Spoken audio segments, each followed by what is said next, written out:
எல்லாருக்கும் வணக்கங்க. இந்த வீடியோ பதிவு கண்டிப்பாக எல்லாருமே பார்க்கணும். ஒவ்வொரு யூஜிடிஆர்பி ஆஸ்பிரண்ட்டும் வர இருக்கிற யூஜிடிஆர்பி எக்ஸாமினேஷனை நான் உறுதியாக கிளியர் பண்ணணும் சார். என்னென்ன வாங்கணும், என்னென்ன படிக்கணும், என்னென்ன பண்ணணும் கிளியராக சொல்லுங்கள். இந்த வீடியோ பதிவுக்குள்ளே போகிறதுக்கு முன்னாடி ஒரு முக்கியமான விஷயம். வர இருக்கிற யூஜிடிஆர்பி எக்ஸாமினேஷனுக்கான பேட்ச் போட்டிருக்கோம். ஜஸ்ட் 299 ரூபா மட்டும்தான். ஆஃபர் முடிய போது பேட்சும் க்ளோஸ் பண்ண போகிறோம். எவ்வளோ சீக்கிரம் முடியுமோ அவ்வளோ சீக்கிரம் ஜாயின் பண்ணிக்கோங்க.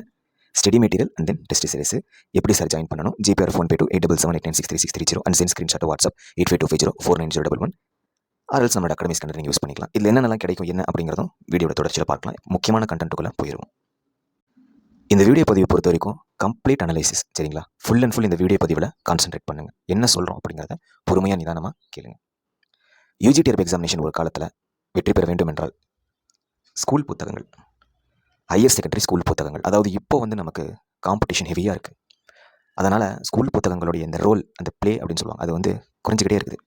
இப்போ நீங்கள் டிஎன்பிஎஸ்சி எக்ஸாமினேஷன் பார்க்க தெரியல சார், ஸ்கூல் புத்தகங்களை தாண்டி கேட்குறாங்க, சிலபஸை தாண்டி கேட்குறாங்க. ஏன்னா காம்படிஷன் அந்தளவுக்கு இருக்குது. அப்போ யூஜிடிஆர்பி தேர்வில் வெற்றி பெறுவதற்கு ஒரு காலத்தில் இந்த ஸ்கூல் புத்தகங்கள், அப்புறம் இந்த டிகிரி நோட்ஸ், ஓகே, அந்த டிகிரி நோட்ஸ் நம்ம மேஜர் படிப்போம்லங்க, அந்த டிகிரி வேறு என்ன கேட்டு போகிறாங்க சார், அப்போ இந்த நோட்ஸ், அப்புறம் முக்கியமான கண்டென்ட். ஸோ இது எல்லாமே நமக்கு கிளியர் பண்ணுறதுக்கு அப்படின்னு சொல்லி இதெல்லாமே ஒரு பக்க பேக்கேஜ் அப்படிங்கிற மாதிரி. ஆனால் இப்போ 2026 சூழ்நிலை எப்படி இருக்குது அப்படின்னா, காம்படிஷன் லெவல் அதிகமாக இருக்குது. டிஎன்டெட் பாஸ் மதிப்பெண்கள் குறைந்திருக்குது. குவாலிஃபைடு ஆஸ்பிரண்ட்ஸ் அதிகமாக இருக்கிறாங்க. ஸோ கட் ஆஃபும் இன்க்ரீஸ் ஆகிட்டே இருக்குது. அப்போது நம்ம வர இருக்கிற தேவை உறுதியாக வெற்றி பெற்றாகணும். ஏன்னா இந்த யூஜிடிஆர்பி நமக்கு வருடம் நடக்குமா, ரெகுலராக வருமா அப்படிங்கிறது நமக்கு உறுதியாக தெரியவில்லை. அப்போ நம்ம உறுதியாக கிளியர் பண்ணுறதுக்கு நமக்கு 4 விஷயம் கண்டிப்பாக தேவை. என்னதான் நமக்கு காம்படிஷன் அதிகமாக இருந்து ஸ்கூல் புக்ஸோடைய ப்ளே குறைவாக இருந்தாலும் அதோடைய முக்கியத்துவம் அதே முக்கியத்துவமாக தாங்க இருக்குது. ஏன்னா ஒரு மாநிலத்தில் நடத்தக்கூடிய போட்டித் தேர்வுகளில் அந்த ஸ்கூல் புத்தகம், அந்த மாநிலத்துடைய ஸ்கூல் புத்தகத்துடைய பங்கு என்றும் இருக்கும், அது மாறாது.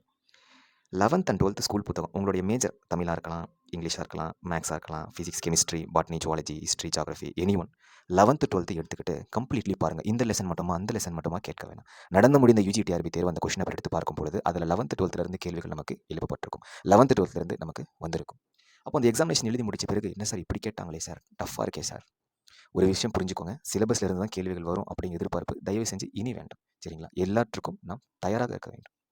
அப்போ 11th 12th ஃபஸ்ட்டு நம்ம படிக்கக்கூடியது 11th 12th உங்கள் மேஜர் என்னமோ தான் ஸ்கூல் புத்தகம் தான் பாருங்கள். இல்லைனா just TN school books 11th 12th நெட்டில் போடுங்க, உங்களுக்கு வரும். ரெண்டாவது என்னென்னு பார்த்தீங்க அப்படின்னா, யூஜிடிஆர்பி நீங்கள் அனலைஸ் பண்ணி பார்க்கும்போது அந்த கொஸ்டின் பேப்பர்ஸ் எல்லாமே ஒரு சிலது எல்லாமே அப்படி நமக்கு டேரெக்டாகவே சிலபஸ்லேருந்து வந்திருக்கும்.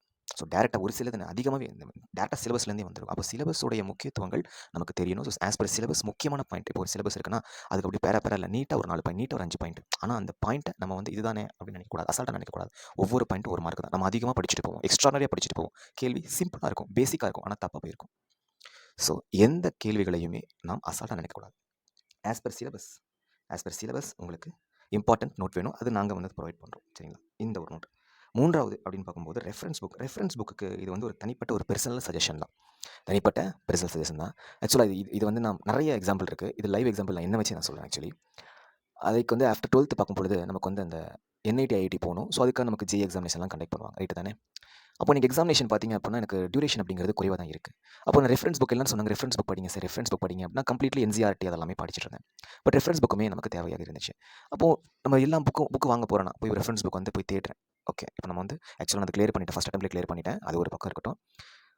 எல்லாமே ஓன் ப்ரிப்பரேஷன் தான் சொல்கிறேன், உண்மையை நான் சொல்கிறேன். அப்போ ரெஃபரன்ஸ் புக் நான் பார்க்கும்பொழுது எல்லாமே எனக்கு ஒரே கண்டென்ட் தான் இருக்குது. அதனால் ரெஃபரன்ஸ் புக் இந்த கம்பெனி அந்த கம்பெனி இவங்களது வாங்கணும் அவங்களது சும்மா பரவாயில்ல, பிரதர் சிஸ்டருக்கு சொல்கிற மாதிரி போங்க, உங்கள் எல்லா ஊர்லேயும் எல்லா புக் ஷாப்பும் இருக்குது, போங்க. இது மாதிரி யூஜிடிஆர்பிக்கு ஒரு இங்கிலீஷ் மேஜர் புத்தகம் இருக்குதா, அதை வாங்கிங்க, அவ்வளோதான்.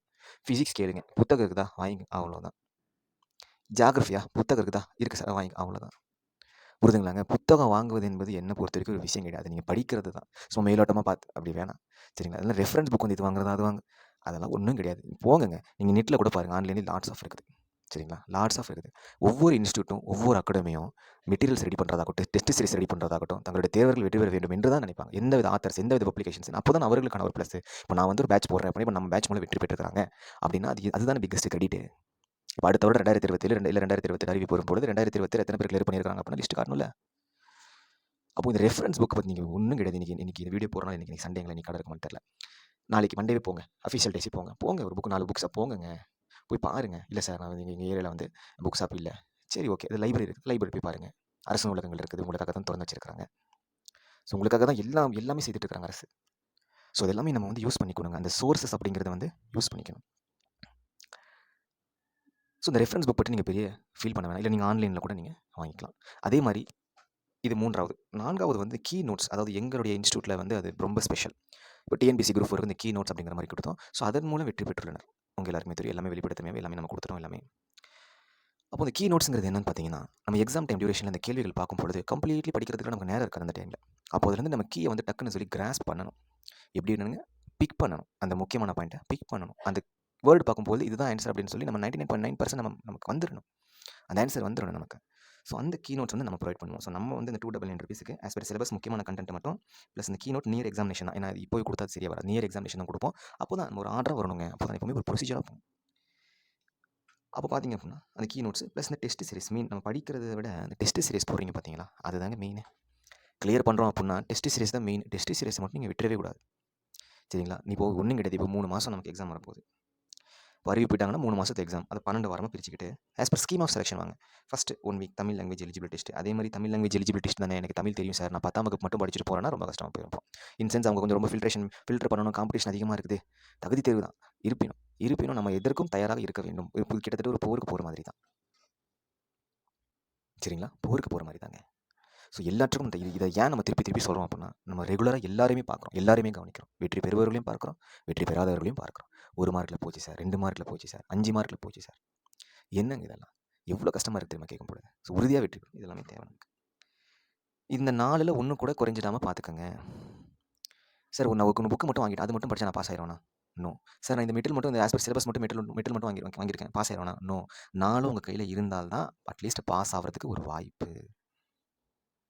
சரிங்களா? பாஸ் ஆகிறதுக்கு ஒரு வாய்ப்பு, நமக்கான ஒரு ஆப்பர்ச்சுனிட்டி. அதை நம்ம வந்து டெஸ்ட் சீரிஸில் தான். நீங்கள் டெஸ்ட் சீரிஸ் போடுறீங்க அப்படின்னா 3 to 4 டெஸ்ட் சீரிஸ் போடுங்க. 3 to 4 நீங்கள் உறுதியாக வெற்றி பெற வேண்டும் என்றால் இதெல்லாம் செய்யுங்க. மெட்டீரியல் வாங்குறீங்க அப்படின்னா 2-3 மெட்டீரியல் வாங்கி போடுங்க.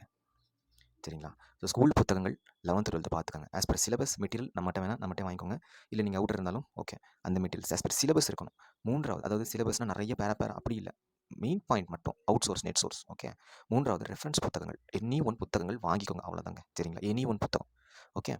4வது பார்க்கும்பொழுது கீ நோட்ஸ். இது நீங்கள் வந்து யூஜிடி ப்ரிப்பேர் பண்ணுறீங்கன்னா ஒரு ஸ்டடி ஹால் கூட போய் ப்ரிப்பேர் பண்ணலாம், இல்லை லைப்ரரி கூட ப்ரிப்பேர் பண்ணலாம், இல்லை வீட்லேயே உங்களுக்கு ஒன்றா ஸ்டடி ஸ்பேஸ் அப்படிங்கிறத அமைச்சிக்கோங்க. ஓகே. ஸோ அவ்வளோதாங்க. படிங்க, முடியாதது என்பது ஒன்றுமே இல்லை. முயற்சி செய்து பார்த்தா அப்போ தான் தெரியும் நமக்கு. சரிங்களா? அப்போ தாங்க தெரியும். அதாவது ஆக்சுவலாக எங்களுக்குமே ஸ்டார்டிங்லாம் பார்த்தீங்க அப்படின்னா லைட் அது மாதிரி தான் இருந்துச்சு. முயற்சி செய்தால் முடியாது என்பது ஒன்றுமே இல்லை. முயற்சி பண்ணுங்கள். சரிங்களா? அதே மாதிரி எந்த ஒரு மெட்டீரியலும் வச்சுக்கிட்டு இது மட்டும் படித்தா போதுமா, இது மட்டும் படிச்சு அப்படி எந்த மெட்டீரியலுமே எங்களுக்கு தெரிஞ்சு இல்லைங்க. சரிங்களா? அதுலேருந்து ஒன்றுமே வரலன்னா நம்ம என்ன போய் கேட்க முடியும்? ஓகே. எல்லாம் ஒரு நம்பிக்கை தான். சரிங்களா? ஸோ நமக்கு பார்த்தீங்க அப்படின்னா இந்த வருடம் யூஜிடிஆரை பொறுத்த வரைக்கும் சிலபஸ் மாற்றம் மாதிரி எதுவும் இல்லை. அதே சிலபஸ் தான், அதே கண்டென்ட் தான். நீட்டாக கிளியர் பண்ணுங்கள். அடுத்த வர கம்மிங்கில் எப்படி இருக்கும் என்று நமக்கு தெரியல. ஓகே. All the பெஸ்ட்டுங்க.